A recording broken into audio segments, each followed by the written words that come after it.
اور کمال کی بات ہے، میں نے جیسے بتایا کہ خواہشات بڑھتی رہیں گی اور خواہش پوری کرنے کی طاقت کم ہوتی رہے گی، تو ڈپریشن میں جائے گا کہ نہیں جائے گا؟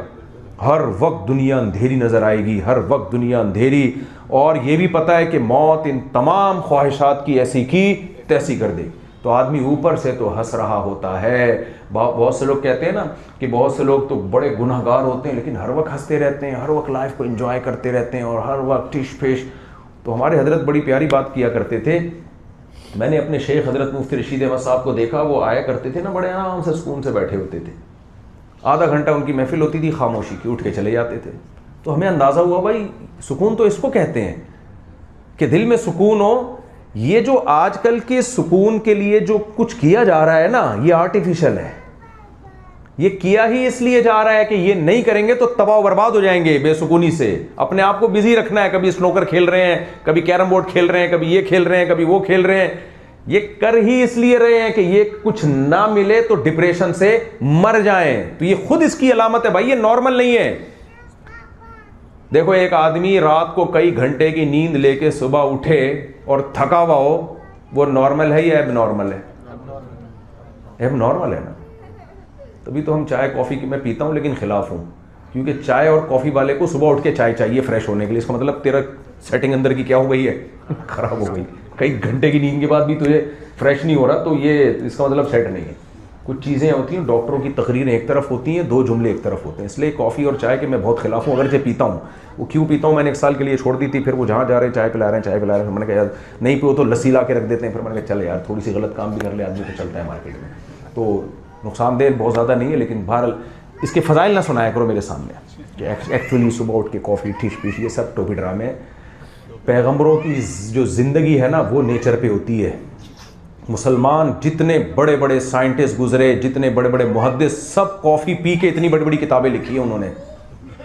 حافظ ابن حجر کی شرح دیکھو، بخاری کی شرح کتنی شاندار شرح لکھی ہے، جس کے بارے میں علماء کہتے ہیں لا ہجرت بعد الفتح، فتح الباری ان کی شرح کا نام ہے، کہ فتح الباری پڑھ لی تو اب کوئی شرح پڑھنے کی ضرورت نہیں ہے، اتنی تحقیقی کام ہے اس میں۔ چائے پیے بغیر کیا ہے آپ نے سارا، بغیر کافی اور بغیر چائے۔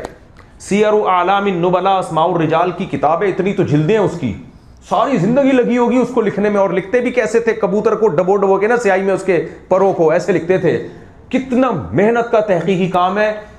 ہمیں نہیں پتا کہ وہ سیر اعلام النبلاء کے جو مؤلف تھے وہ کبھی ہر تھوڑی دیر کے بعد کیا پیتے تھے؟ کافی۔ آج دفتر میں کوئی کام کر رہا ہے، ہر 5 منٹ کے بعد اس کمبخت کو یا تو دودھ پتی چاہیے، یا کافی چاہیے، نسوار چاہیے، گٹکا چاہیے، پان چاہیے، تھوڑا اور آگے جائے گا تو سٹا لگانے پہ آ جائے گا۔ تو یہ سب چیزیں نیچرل نہیں ہے، سمجھ میں آ رہی ہے بات؟ تو چائے بھی پیا کرے، کافی بھی پیا کرے، فضائل نہ سنایا کرے میرے سامنے، کم از کم بیٹھ کے میرے سامنے نہ سنایا کرے، مجھے پھر غصہ آنے لگتا ہے کہ یار تم پیو لیکن فضائل تو نہ سناؤ نا۔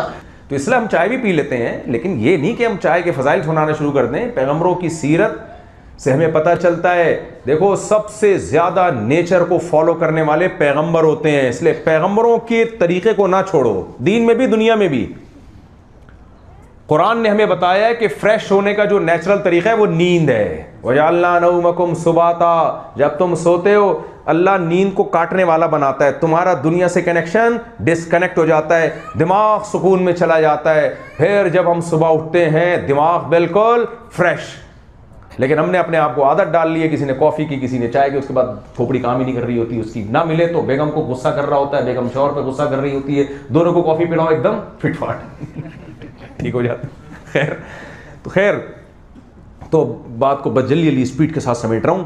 تو میں یہ عرض کر رہا تھا، خواہشات ایسی چیزیں ہیں جو ختم ہونے والی ہیں ہی، لا متناہی سلسلہ خواہشات کا۔ تو اور آہستہ آہستہ جسم میں خواہشات پوری کرنے کی طاقت ختم، تو آدمی ٹینشن میں جائے گا، پریشان ہوگا۔ ہاں میں یہ عرض کر رہا تھا کہ جیسے صبح اٹھ کے جس کو چائے ملے اور وہ کہے چائے پی کے میں یا کافی پی کے فریش ہوتا ہوں، تو بھائی بہت سے لوگ ایسے ہیں جو بغیر کافی پیے فریش ہوتے ہیں، وہ نیچر پہ ہیں۔ کوئی شراب پی کے خوش ہوتا ہے، تو بھائی بہت سے ایسے ہیں جو شراب پیے بغیر خوش ہوتے ہیں۔ تو تم شراب پی کے خوش ہو رہے ہو، یہ اس کی علامت ہے کہ تم ٹینشن میں ہو، تمہیں یہ چاہیے، نہ ملے تو مر جاؤ گے۔ ایسے ہی آج دنیا میں انٹرٹینمنٹ کے بغیر انسان کے لیے خوش رہنا ممکن نہیں ہے. یہ اس کی علامت ہے کہ انسان کس میں ہے؟ ٹینشن میں, ڈپریشن میں ہے. اس کو ہر تھوڑی دیر کے بعد ٹینشن دور کرنے کا کوئی ذریعہ چاہیے. کبھی فحش فلمیں دیکھے گا, کبھی سینما گھر جائے گا, کبھی شراب پیے گا, کبھی چرس پیے گا, کبھی زنا کرے گا, کبھی لڑکیوں سے گپ شپ لگائے گا, کبھی موویز دیکھے گا, کچھ نہ کچھ, کبھی اسنوکر کلب چلا جائے گا. بالآخر ان تمام چیزوں سے آہستہ آہستہ بور ہونا شروع. آہستہ آہستہ کیا ہونا, سب چیزوں سے دل بھر جاتا ہے. پھر اس سے آگے کا سوچے گا, اس سے بھی دل بھرے گا, اور جسمانی طاقتیں آہستہ آہستہ کم. لہذا خواہشات کے غلام شخص کا بڑھاپا بہت برا گزرتا ہے, بہت برا بڑھاپا ہوتا ہے بھائی. میں دونوں طرح کے بوڑھوں کو دیکھتا ہوں. بوڑھوں کی بھی دو قسمیں ہیں. ایک بوڑھے وہ ہوتے ہیں, بیٹا بیٹھ جائیں, بیٹھ جائیں, بیٹھ جائیں. شاید کوئی چیز گم گئی ہے آپ کی؟ اچھا اچھا اچھا اچھا اچھا ٹھیک. تو آپ نے دیکھا ہوگا کچھ بوڑھے ایسے ہیں جو ہماری مسجد میں بیٹھے ہوئے ہیں, یہاں بھی آئے ہوئے ہیں, اللہ ان کی عمر میں برکت دے, نماز میں دل لگ رہا ہوتا ہے ان کا. میرے مسجد میں ایسے بوڑھے بھی ہیں ایک دن میں رمضان میں 10 پارے پڑھے انہوں نے. ہم نے اپنی بزرگوں کو دیکھا ہے بڑھاپے میں اور نیک بن جاتے ہیں, تسبیح ہاتھ میں, روزوں پہ روزے رکھ رہے ہیں, ان کی طاقت, روزہ رکھنے کی طاقت اور بڑھ جاتی ہے. اور کچھ بوڑھے ایسے بھی آپ نے دیکھے ہوں گے, کیرم بورڈ کھیل رہے ہیں, اسنوکر کلب میں تاش کھیل رہے ہیں, پارکوں میں بیٹھ کے. یار یہ کیا بڑھاپا ہے, کیوں بیزار ہیں, نہ گھر میں دل لگ رہا ہے نہ گھر سے باہر دل لگ رہا ہے, بیٹھے ہوئے کیا کھیل رہے ہیں, لوڈو کھیل رہے ہیں, تاش کھیل رہے ہیں. اس کا مطلب یہ ٹینشن میں ہے, یہ سکون میں نہیں ہے, یہ سکون میں نہیں. مسجد میں دل نہیں لگ رہا, اس اللہ کا نام نہیں لیا جا رہا. اسٹریس دور کرنے کے لیے, ہم چھوٹے تھے نا تو ہمیں یاد ہے کچھ ہمارے والد صاحب تو قرآن پڑھتے رہتے جب فارغ ہوتے تھے, یا کوئی اچھی کتاب پڑھ لیتے تھے. کچھ لوگوں کو ہم دیکھتے تھے جو ایجڈ ہو گئے ہیں لیکن وہ درخت کے نیچے آ کے بیٹھ کے سارا دن گپے مار رہے ہوتے تھے. تو ایک دن کیا ہوا, ایسے ہی کوئی محفل لگ رہی تھی, ان میں ایک اٹھ کے گھر میں گئے, ہارٹ اٹیک سے انتقال ہو گیا, اللہ مغفرت فرمائے. کسی کو غیبت اس لیے نہیں, کسی کو کیا پتا. تو ہمارے ایک دوست نے کہا لگتا ہے کوئی بات بری لگ گئی ہے ان کو, یہاں پہ یہاں سے کوئی بات دل پہ لے گئے. تو یاد رکھو, جوانی جتنی اچھی گزرے گی بڑھاپا اور اچھا ہو جائے گا, اور جوانی بری گزرے گی نا, بڑھاپا برا نہیں ہوگا, انتہائی برا ہو جائے گا. اس لیے عیش پرست لوگوں کی جوانی سے متاثر مت ہو, بہت جلدی جوانی ڈھلتی ہے, چاہے مرد ہو یا عورت. ان کا بڑھاپا دیکھ کے عبرت حاصل کیا کرو. ہم عیش پرستوں کی جوانی دیکھ رہے ہوتے ہیں, وہ نائٹ کلب میں جا رہا ہے, وہ ٹھش پیش, اور اتنی گرل فرینڈس, اور ٹھش. بھائی جان تھوڑے دنوں کی, شاعر نے بڑی پیاری بات کہی ہے, رنگ رلیوں پہ زمانے کی نہ جانا اے دل, یہ خزاں ہے جو بانداز بہار آئی ہے. میں نے اپنے شیخ حضرت مفتی رشید احمد صاحب کو بھی دیکھا رحمہ اللہ تعالیٰ کو, حضرت حکیم اختر صاحب رحمہ اللہ تعالیٰ کی خدمت میں بھی کچھ وقت بیٹھنے کا موقع ملا. یہ بھی بزرگ تھے, بوڑھے تھے, ایسے لگتا تھا ان کے چہروں سے خوشی کی کرنیں نکل رہی ہیں, اتنے خوش رہتے تھے یہ, حالانکہ ایجڈ ہو گئے تھے. ہمارے حضرت مفتی رشید احمد صاحب رحمہ اللہ تعالیٰ فرماتے ہیں جب میری عمر 60 سال کی ہوئی تو مجھے 63 سال کا جب میں ہوا نا, تو اس سے زیادہ جب میری عمر ہوئی تو مجھے تھوڑی شرم آنے لگی. موت کی تیاری آپ دیکھیں.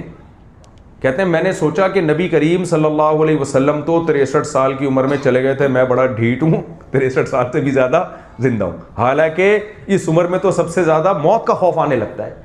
اللہ نے حضرت کو عمر دی, تقریباً 80 سال کی عمر تک پہنچے تھے. ایک دفعہ بیمار ہوئے تو عیادت کے لیے ہم لوگ گئے, تو حضرت ہم نے کہا بہت پریشان ہے. فرمایا پریشانی کی کیا بات ہے, اتنی عمر ہو گئی اب بھی نہیں جائیں گے, جانے کی تیاری کرو بس اب.